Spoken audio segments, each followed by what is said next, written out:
بسم الله الرحمن الرحیم. السلام علیکم. مینوالو یو سیستم روان دی په ملک کې، یو نوې هلې ځلې شروع دي د تحریک عدم اعتماد. فرست اف آل دا معلومات پکار دي چې جمهوریت وایي څه ته.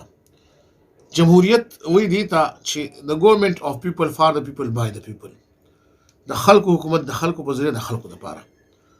پارلیمنت چې کوم دی هغه خپل پرایم منسټر سلیکټ کوي.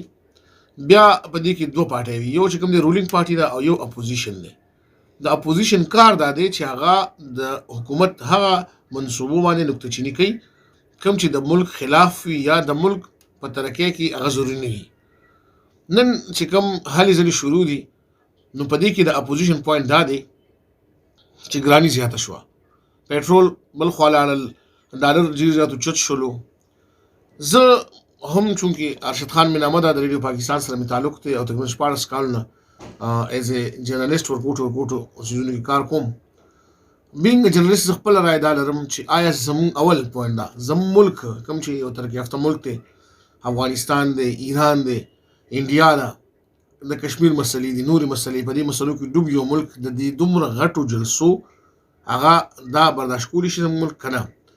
سیکنډ د اپوزیشن چې کومه نقطه ده په کوم باندې چې هغې اعتراض کوي، آیا دا صرف په پاکستان کې ده او که نه دې نه ټوله دنیا متاثره ده؟ ګراني صرف په پاکستان کې راغلې ده او که نه ټول خلک چې دی هغه راغلي دي په دې ګرانۍ کې؟ که نه د دې نه علاوه څه پوینټ وي، نو زما په خیال سره دا د پرایم منسټر اګینسټ چې کوم دا یو ښه قدم نه دی.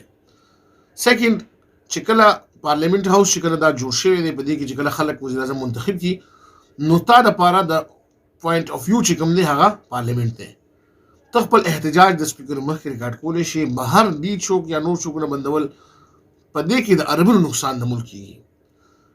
بله خبره دا ده که موږ د پرایم منسټر خبره مخې ته کړو، د هغه تقاریر مو مخې ته کړو، نو هغه چې د کوم د ریاست مدیره خبره کوي، زه خپل یو ایکسپیرینس تاسو شیر کوم چې مخکې ورځ زموږ د یو زنانه اپریشن وشو د زړه، عام یو ډاکټر ته 7 لک روپۍ غوښتلې او هغه په هسپتال کې صرف د 10 روپو په پرچه باندې وشو.